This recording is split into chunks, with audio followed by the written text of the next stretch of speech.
You're listening to the Crew Book Club podcast, the show that challenges you to change your mindset through hearing about dope books.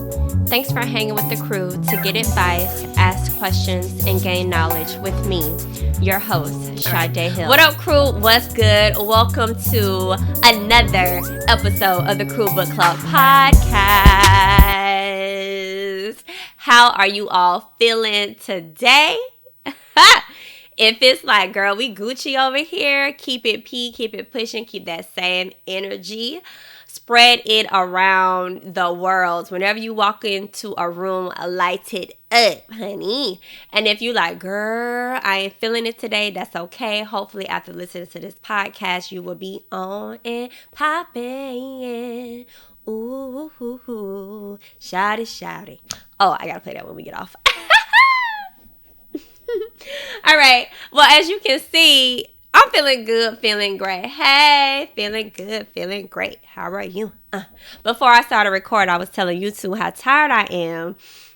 And it's tired. My eyes want to be closed and talk to you, but I cannot do that. I will keep them open because YouTube is looking at me. And when you're going to look at this video, I don't want to be looking cray. Okay? All right. So with no further ado, we're going to get into my favorite segment of the show, and I hear it's a lot of you guys' favorite segment of the show. Who gonna check me, boo? God is, and he is always checking us because we would deserve a good check to keep us in check, head to heart, girl, so they can be aligned. I love when God check me, and this week it's not a scripture. It is a real life checked moment. And if you follow me on Instagram, you probably saw the post where I was getting baptized. Yes, I was baptized at 35 at my church on my birthday. It was Sunday, October 16th, 2022, and I will never, ever forget it. It was a forever changing moment. And people ask me, were you baptized before? And I have been baptized as a kid. I was probably around 9, but it wasn't like a choice thing. Like, I really didn't know the magnitude of what I was doing. So, you do what your parents say. You go to church. It's the whole moment. You wear the white dress. You get in the water. They dip. You come out. And everybody's like, oh my God. And I'm like, okay, whatever. And this time, I knew exactly what I was doing. It hit. Whoo! It hit. And I'm going to back it up a little bit. It really wasn't like I knew I wanted to get baptized on my birthday. It came to me in little nuggets, though. The first nugget it came to me was my daughter asking about it. And I remember leaning down to her. My daughter's 8. She'll be 9 in December. And I said, well, do you know what you're doing? Do you understand why you're doing it, and what does it mean? And she was just like, yeah, we talked about it in children's church and yada, yada, yada. And I'm like, okay, so is it something that you want to do? And she was just like, and I said, listen, only do it when you are ready and you fully understand what God is asking of you to do. And she was like, okay, I'll wait. Done. And then it hit me and I was like, did I have a choice? And I said, did I willingly get baptized and give my life to him? Yeah, I confessed to him that he is God. I did that, but I never took choice to go in the water. And when the pastor started preaching about it and the importance of making that declaration and making it publicly and all of those things, I was just like, but I made it public. Would I just be doing it for what? And this particular Sunday, they had all the baptism pools out and it was like a whole thing. And I was just like, well, I don't want to do it that way. I didn't connect with it for that moment in that way. And for the people who did, it was beautiful. I remember standing out watching it happen. And that Sunday, they baptized over 190 people. And it was the most amazing thing to experience and see people give their life to God. And I was just like, oh, wow, okay. So I'm sitting there, I'm like, all right. And he was clearly like, this is what I need you to do. And he said, for you to go to the next level that I need you to go to, I need you to leave it in the water. Y'all. I was just like, okay, I'm going to leave it in the water. And I was like, I'm going to do it next Sunday. Not even realizing the next Sunday was my birthday. So I said, well, I'm going to do it. So we get in the car and I'm thinking about it. And then Monday, after everyone was baptized at my church, I turned on a sermon. And it was the transformation sermon. And Michael Todd was preaching about baptism. And I was just like, oh my goodness, are y'all teaming up about this? And that message resonated and hit me so hard. And I was just like, yep. Before I can do what God has asked me to do continually, I needed to get baptized. I needed to take all that what was in me before, and I needed to leave it in the water. Okay, so that Sunday I wake up and I'm like, okay, I'm getting baptized. It's my birthday. It's a gift that there's no gift that I could have got that day that could have trumped what I experienced. So I go to church, the sermon is good, I walk out, and then all of a sudden this like nervousness and my body is like, okay, you're doing this. And I literally started shaking on the inside. So I go in this tent to change my clothes to get into the water. I step into the water and I'm like, okay, God, we're doing this. I'm talking to him. He's talking to me. And then the gentleman, they're praying over me, asking me, do I understand what's happening and what I'm doing? And I'm like, yes. And he says, how powerful does it feel? And I said, oh, this feels so good. And I'm crying a little bit. And I hold my nose and he dips me into the water. And I come out. And I felt it. I felt all the doubt. I felt all the insecurity.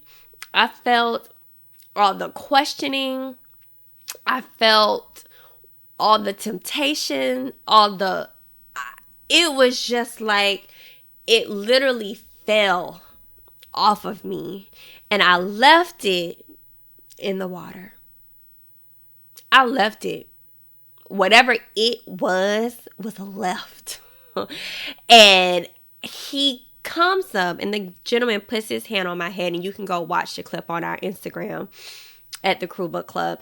And he's praying and he says, let God bless you and use your influence. And I was just like, Lord, because he doesn't know that I'm recording these podcasts. He doesn't know that I'm doing this stuff on YouTube. Like, this guy doesn't know. God knows. But this gentleman, he's just saying, and I felt like that was literally God. Like, you're doing exactly what I need you to do. And you're going to continue to do this no matter what. And I was just like, God, ain't no question. I got you. You got me. You can trust me I can trust you with my life, and you can trust me with the assignment. That's what I felt. I felt like all of what I was concerned about died. I laid my life down. I buried all of what Sade wanted. And I was like, God, whatever you want, that's what I'm going to do. And no, we're not perfect. Will I fall short? Yes. You know what I'm saying? That's human nature. The difference is I can fully say, like I've always said, my life is not my life. It's completely his, and there's no questions to that. And you guys don't know this, but it's something that I struggle with daily before I left it in the water. And that has not, some of those thoughts that I had are completely gone. And I was just like, I left it in the water. So I ask you this before we close out this segment of the show. What do you need to leave in the water? Oh, okay. So that was who Gon Check Me Boo God is. He is always checking us. All right, so let's get into chapter 5. Faith it till you make it, baby. Yes, faith it till you make it. You know, this book, Bamboozled by Jesus, is the bomb.motherfucking.com. How God tricked me into the life of my dreams. And y'all, I feel like I'm being bamboozled sometimes. And God is just tricking me right into the life that I dreamed about. All right. So chapter 5, faith it till you make it. You know, Yvonne Orji started hosting anything on a microphone. Wedding, baby showers, funerals, all that. And she says here on page 59, faithing it requires you to operate from a place where your problems are already solved, even though they're staring you dead in the face. And this is where it's like, for her to be finding any way to do comedy and to make extra money and to perfect her skill set is just amazing. And it made me think, like, there's no excuses. Like you got to be out here ready to get it and faithing it and perfecting your craft all at the same time. You know what I'm saying? And I really like how she even just started out to let you know she was willing to do anything to make some extra money doing comedy and honing on her skill. So then when the opportunity comes, she ready. Okay. You know, in this particular chapter, she tells a story about attending a comedy club and how the host announced that he needed a replacement for the week. And some established comics that were there, nobody was jumping and raised their hand. You know, people be in their own way. And she was like, you know what? I'm going to take it. I'm going to do it. So she raised her hand and she ended up doing it. And mind y'all, she had absolutely no experience. And the thing is, that's the essence of faithing it. On page 60, it says, faithing it until you make it. It requires you to jump in head first, knowing you can't swim, but trusting that God will provide a life raft. I named the show Mama, I Made It, also known as Mimi. Working as a temp at the time, I used the leftover money to buy amplifier, lights, and all the other fixings to make it feel like a real comedy club experience. Mind y'all, she's hosting during the week. And then she says here, were there nights I felt like canceling the show because I was too tired to muster up the strength or to laugh? Absolutely. In the beginning, it was discouraging that after giving my all, we still only had 3 people in the audience. But rising to the challenge of running Mimi prepared me to spearhead her very own multi-city Lagos tour. And let me tell y'all, this just hit me again because hosting the meet and greet, I was just like, oh my God, like only this amount of people had brought tickets. And then I recharged myself by talking. This is why your tribe is so important. By talking to my cousin, she was just like, well, do this, try this. And literally, time I did something she said, tickets went up. And it was people that I didn't even expect was coming. And it's so funny, the people that you expect the most, it don't always be them. It be the people that you expect the least. And I'm just so excited about this meet and greet. So if you haven't gotten your tickets yet, get your tickets. The link is in the show notes. The link is in the bio. It's easy to find. It's also on Eventbrite. You can type in the Crew Book Club. You can't miss it. All right. And this just showed me, and she had 3 people showing up and she was doing the most. Because, girl, you got to do the most sometimes just so you can be ready. So you ain't got to get ready. Okay. All right. It says here, not only did Mimi help me grow as a performer, it also positioned me to meet a slew of talent comics who've gone on to achieve tremendous success. That's another thing, like being in that space and imagine the people that she met and the relationships that she built being in the space, doing the most minuscule the things they thought were minuscule, put her in a position to meet some of the most successful people today. It says here on page 61, some of your biggest blessings won't appear like the bright, glistering Krispy Kreme hot sign. They'll come wrapped as a beautiful burden. They'll look like a hurdle, feel like a chore, and will probably come at the most inappropriate time. So true. And it makes you think, like, what are you minimizing and won't do because it's grunt work you think you too good to do? Okay? Sometimes we tend to alter, oh, I'm too good for this and too good for that, instead of focus on just being in the room. Because you can get noticed just being in the room. I remember when I worked at Nordstrom, I was the coordinator for a stylist, and they used to have like owners of fashion brands come in, and I was a little person in the room, in a sense, right?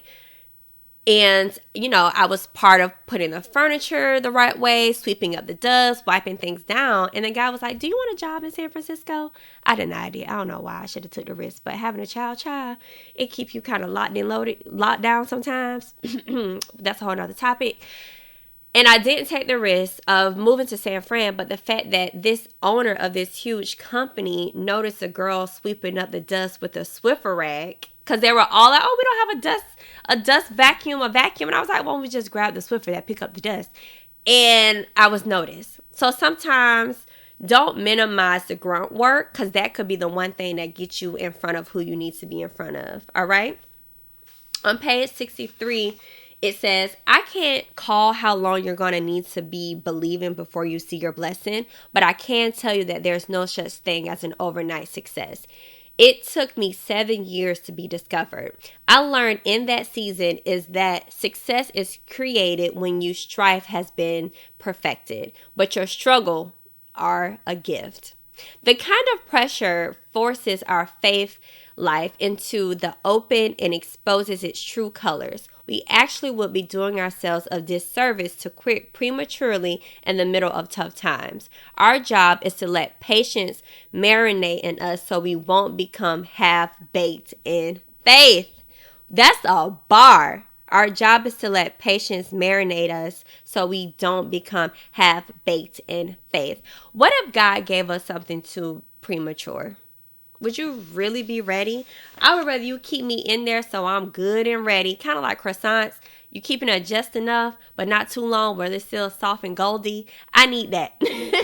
And I'll take the time to get there. On page 65, it says, "It's certainly been a process, but I've learned that when you rush the process or don't trust the roller coaster, when you give up too soon or refuse to even try, we choke the umbilical cord attached to our purpose and ultimately destroy, delay, or downgrade our destinies."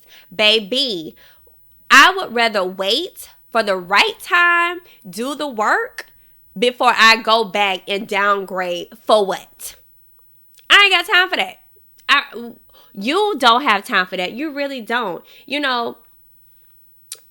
A lot of times when you rush to do something, you're not giving your best. You know what I'm saying? I'm a procrastinator. I do my best work at the last minute. If your best work is that at the last minute, imagine what you did if you actually planned the time and perfected it. Oh, okay. That was really good. That was chapter 5, Faith It Till You Make It. And I like how she has this quote at the end of it. It says, "Don't confuse a delay with a denial." Okay? Don't confuse it, y'all. It may not be a right now. It's just a hold on. Get your stuff together. Let me make sure you're doing the work so you can be prepared and ready. Oh, faith it till you make it. I love that. I think that's going to be my mantra this week. Faith it till you make it. Faith it till you make it. Okay? Chapter 6, it talks about, the title is Pressure Bursts Pipes, but also makes diamonds, honey. Okay, you can't want to, don't come out here thinking you gonna be the diamond and you ain't have no pressure, okay? You scared of the pressure, but God need to apply the pressure so you can become the diamond, sis, all right? It says here on 68, your points of pressure reveal your strengths and weaknesses and also form the catalyst for change in your life. To make a diamond form carbon atoms, you need 3 essential ingredients: heat, time, and pressure. When the heat gets turned up and the pressure piles on, only time will tell you if you'll panic and crumble and rise above the mayhem to shine bright like a diamond. Shine bright like a diamond. Year before I booked Insecure, I experienced one of those diamond-making pressure points. Only it came in the form of soul-crushing career disappointments. There was a production company who approached me with the prospect of hosting my own talk show. It was in a time where I was barely surviving from gig to gig, so the potential income I stood to gain from this opportunity would be a game changer. My patience and resilience was being tested like Jesus. After fasting 40 days days and 40 nights. Oh, girl, you know you starving. All right. She says here, I heard through the grapevine that they've given someone else a recommended nice size contract. When they finally came back with my rate, it was so low that I was borderline disrespectful. The nothing I had was still better than a little they offered. Ooh, that's a bar. I declined the job. See, this is where knowing your worth is so important. And I remember someone telling me this week, well, I was saying that I'm not going to put up with certain behavior from clients and not listening to me, the professional in real estate. And they're like, well, you ain't making that much money to be picky about who you work with. And I said, no. It's not about being picky. It's about the respect. Because if you're devaluing what I'm saying now, what makes you think you're going to value what I say in the future? And I felt like she understood, like, if you're willing to give somebody else that, but you're not valuing me at that, then we got a problem. And I'm not saying that we don't know if the person had more experience or why they was chosen. At the same time, you have to know what you're worth and what your value is. And if something isn't sitting right with you, you got to be willing to decline the job. And that's exactly what she did. Because what we don't want is to take something where we know we're worth more, and then we're going to have resentment, and then we don't know what can come of that. And then now you're going back to what we talked about in chapter 5, messing it up, delaying it instead of just chilling and declining it and moving forward with something else. But listen here, she says, the setback nearly took me out and almost had me giving up. Almost. She didn't give up. It was an almost. But after a few months, I came to myself and learned to turn my pain into power. My annoyance became gasoline, and once lit, it sparked a drive so intense that I almost didn't recognize myself. Woo! Have you ever had a setback, and instead of letting it consume you in a way, you use that to put a fire up your behind? Okay, tell me something. When they get sick, page 70, when they get sick and tired of being sick and tired of their present predicament, it unleashes the best within. They're finally ready to discard logic, suspend reason, and go balls to the wall to give it their most uncomfortable, vigilant effort. And that's where I'm at. I am not the one to be sitting. It's balls to the wall, freight train, 2023, you better watch out. The rest of 2022, you better watch out. My time starts right now. This is a me season, okay? Do not play with me. And I want you on that same tip, sis. You better let people know, do not play with you. Okay? It's a you season. You got this. And don't let nobody tell you otherwise. Okay? Know your value. Know your worth. You set the table. I told y'all before, like, I'm not asking to be at nobody's table. I'm going to make my own. And there's plenty of room for you to come. But you can't be intimidated if you sitting at this table. All right? On page 72, she says here, we're meant to be refined by our fires, not overtaken by them. The flames aren't a punishment. They're a rite of passage. Some challenges are nothing more than limits tests to see if we'll emerge more damaged or more brilliant than before. Are you going to emerge more brilliant, or are you going to be more damaged? This is where choice comes in. And you have the choice. This is nobody else's choice but yours, okay? You have to have that much control and that much boldness over yourself to get through and accept it and move forward to be more brilliant. All right. On page 73, she says, resist the urge to quit. Don't stop short of your miracle just because the world applied a little pressure. Push back, keep rising above the discomfort, and keep believing that this too shall pass. Pretty soon, you'll be so refined that folks will be blinded by all your shine. Okay? Shining, shining, shining, shining, yeah. All of that money. All right. That was chapter 5. That was chapter 6, pressure bursts pipes, but also makes diamonds. And we are in the business of making diamonds. We're going to end that right here this week because we're going to get into the building part 2 of the book next week. Now that we understand that the burden is disguised as duty and destiny, we're going to learn how to build on that so we can take our pressure into diamonds. All right.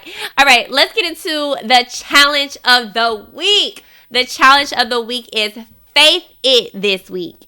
We're going to be faithing it this week. Just like she said in the book about faithing it. She says, what she say? Let me remind y'all real quick.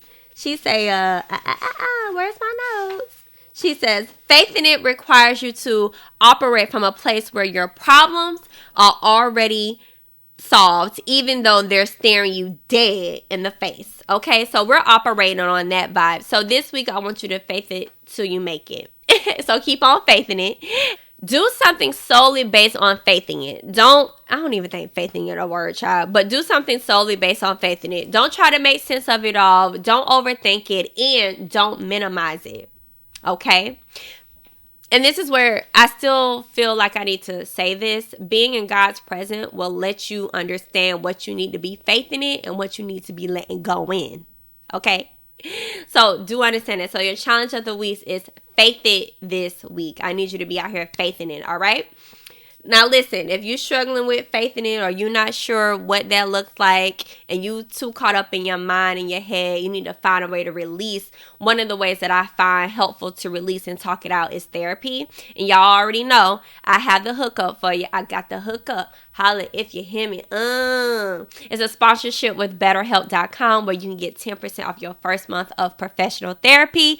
That's BetterHelp.com/crewlove. The link will be in the show notes. I can't tell y'all how much is God in therapy for me.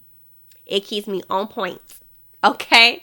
Couldn't do life without God in therapy. I ain't even gonna lie to you. Once I discovered therapy and had my own experience, and I have a Christian-based therapist, it's the best thing because I can talk to her from a spiritual perspective, but she can also check me and relate to me and understand and help guide me from a mental perspective. All right?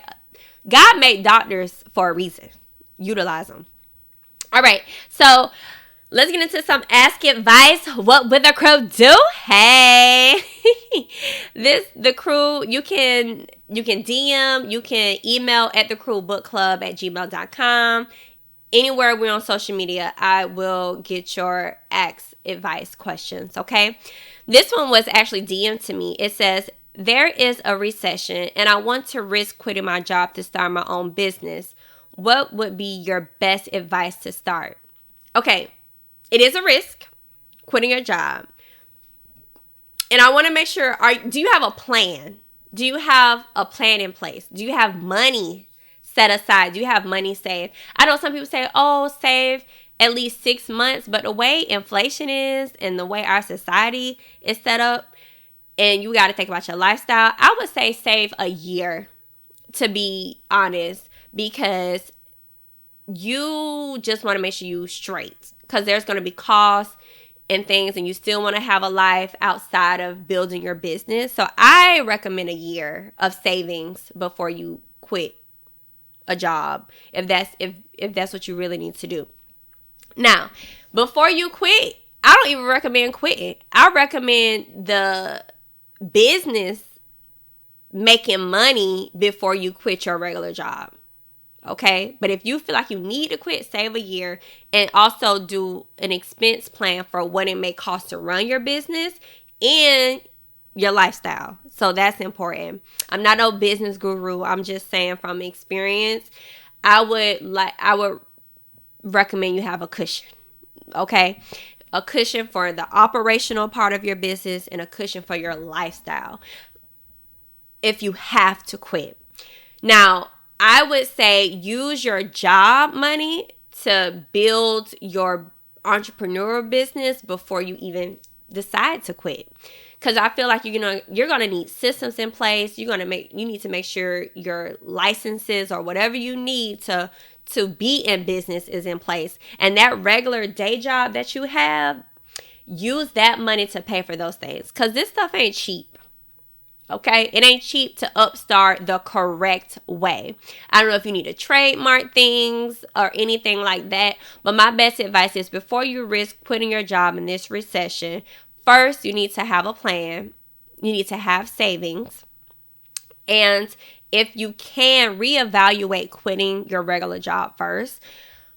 build your business while you work your job. And I know I don't have time for that. It's so much. If I these same 40 hours I'm putting in over here, I could be putting it in over here. But if, baby, you're not putting in 2 hours minimum a day after you get off work, what makes you think you can dedicate your whole day to your business if you just quit today?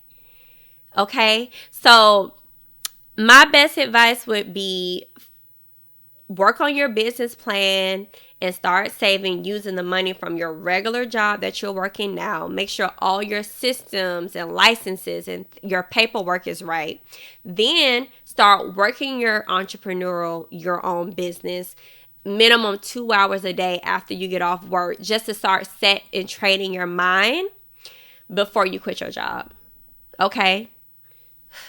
There's some things I have coming in the future for people who are balancing that, because I've been there, but I also have an amazing husband who can take care of me too. So I have an advantage there. The thing is, even though I have him, I still have to get myself up and going, because I've been in a space where I wasn't working and taking care of our daughter, but I was waking up watching Wendy Williams every morning and lollygagging, cleaning up and getting pedicures every now and then instead of actually doing the work. So even if you're a woman who is comforted or taken care of, quote unquote, I say that very loosely, you still need to have your time managed and things in place for your business. But that's a whole nother subject. Just know, if you have a job, you have to learn how to use that job money to fund your business before you even quit. All right. I hope that advice helped in some form or fashion. If you have a more detailed thing about your business that you need help, I don't mind asking those questions as well, because your girl over here is a dual entrepreneur and it ain't easy. The thing is, I would rather you do it the right way instead of just out here start making money and not have your paperwork in order. And that stuff costs money. It ain't cheap. All right. So that was What Would the Crew Do? Ask advice. Now let's get into the quote of the week, because I cannot let you leave without a quote of the week, honey. The quote of the week comes from our author, Bamboozled by Jesus, Yvonne Orji. God will offer unlimited provisions when I display unparalleled faith. When God see me showing my faith and doing the work, he will give me unlimited provisions. All right? Now I need y'all to go out into the world and show me what that faith do. Thanks for hanging with the crew. I'll see y'all here next week. Later. Hey. Want to be a part of the crew? Hit that follow button so you'll never miss an episode. And while you're at it, I would appreciate you showing crew love by rating the show on iTunes and Spotify. Don't keep all this goodness to yourself. Share and tell a friend so your whole crew can be growing with you. Let me be the first to tell you, welcome to the crew.